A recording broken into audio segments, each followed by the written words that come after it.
All right, let's dive deep into Kabir.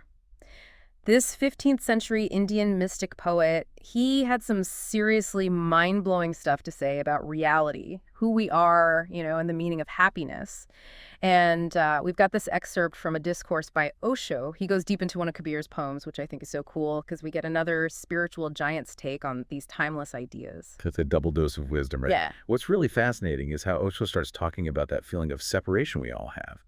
That feeling of being disconnected, like from something bigger or even from ourselves. Yeah, like we're cut off from the truth or something. Osho says Kabir's poem goes right for that, suggests that feeling separate, it's an illusion. Our minds create it, not the real deal. It's a powerful thought, isn't it? Imagine that feeling, that small, isolated self, it's just a trick. What if, like Kabir suggests, we're actually deeply connected to everything? It's like he's saying, wake up, you're not as limited as you think. But how do we actually break free from that illusion? Osho talks about the power of belief, of perception, how the stories we tell ourselves, they shape our reality. Right. Think about it. You keep telling yourself you're not good enough, well, guess what? That becomes your truth. But flip the script. What if you started believing in your own potential, your own inherent worth? That's where real change begins. So change our beliefs, change how we see ourselves in the world, that's the key. It's a huge part of it. And this is where Osho gets a little controversial. He kind of goes after organized religion, suggesting it often keeps people feeling small, feeling guilty. So instead of empowering us, some religious institutions might actually make us feel more dependent. That's his argument. This dependence, he suggests, it keeps people needing the institution, needing to be saved, needing to be fixed.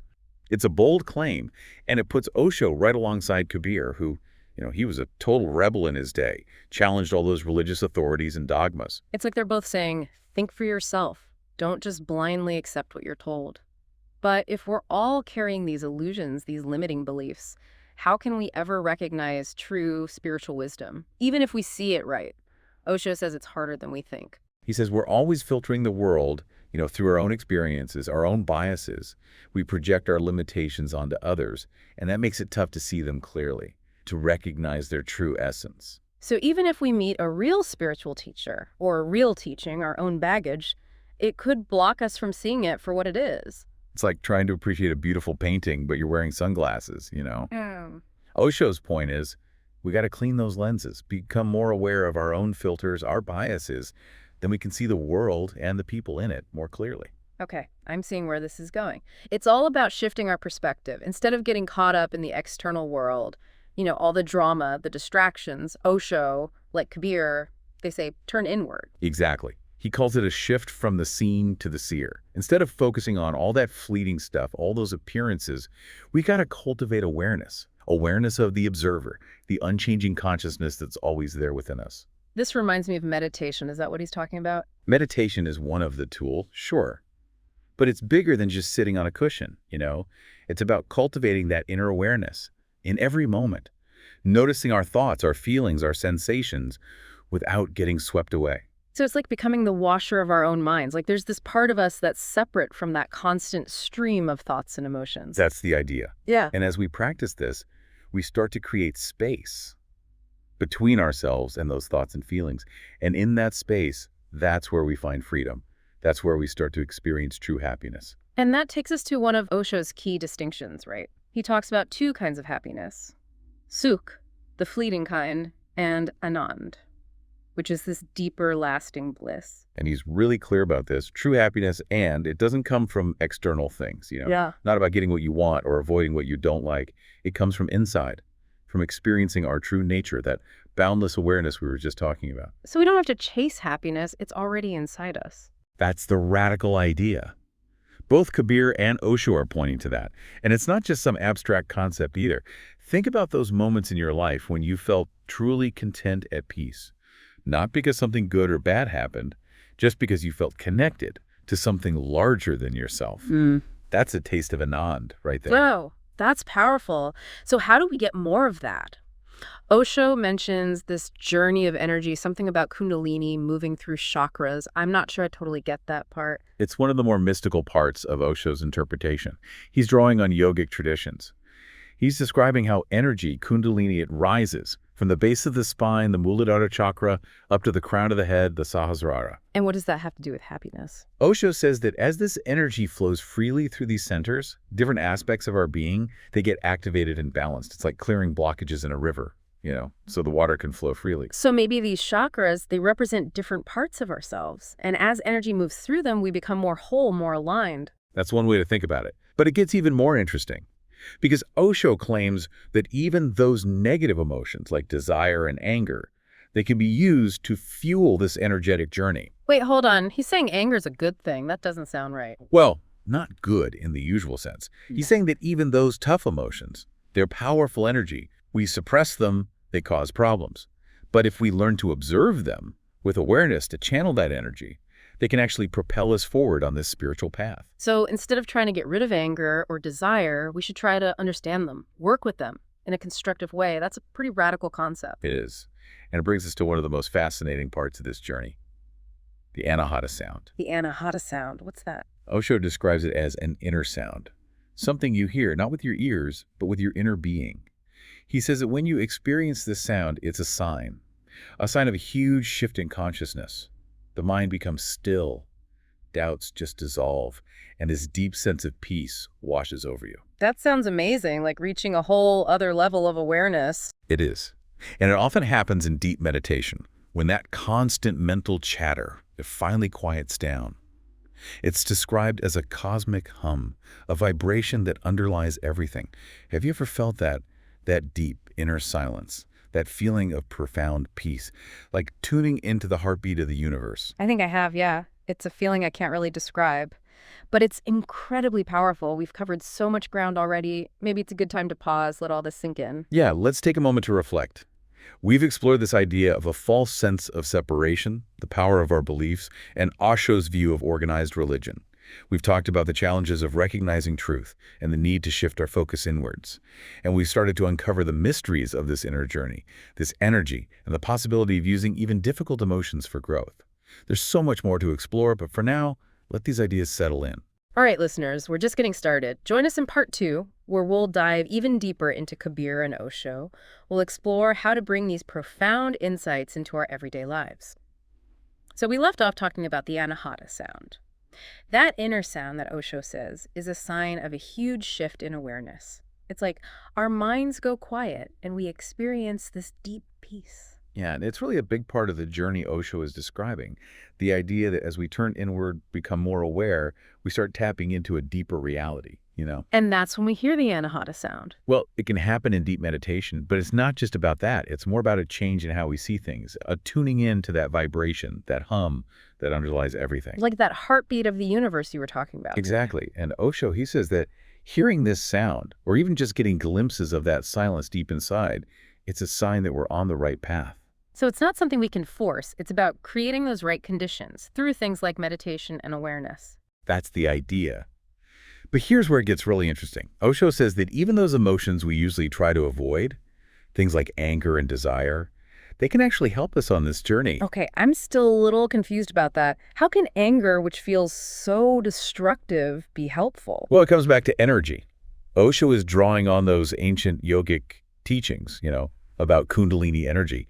It's often described as a kind of dormant power that's within us. And this energy is connected to our emotions. Think of it this way.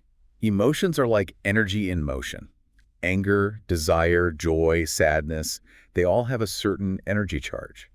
And what Osho is suggesting is that instead of suppressing these emotions, we can learn to work with them, transform them, turn them into fuel for our spiritual growth. So how do we actually do that? Because my first instinct, when I feel anger is either to lash out or just try to bury it. Sure, that's a totally natural reaction. But imagine, what if instead of just reacting, you could pause, observe that anger, feel it where it's showing up in your body, notice the thoughts that are swirling around it. So it's about creating space between me and the emotion so I'm not just swallowed up by it. Exactly. And in that space, you can start to ask yourself questions.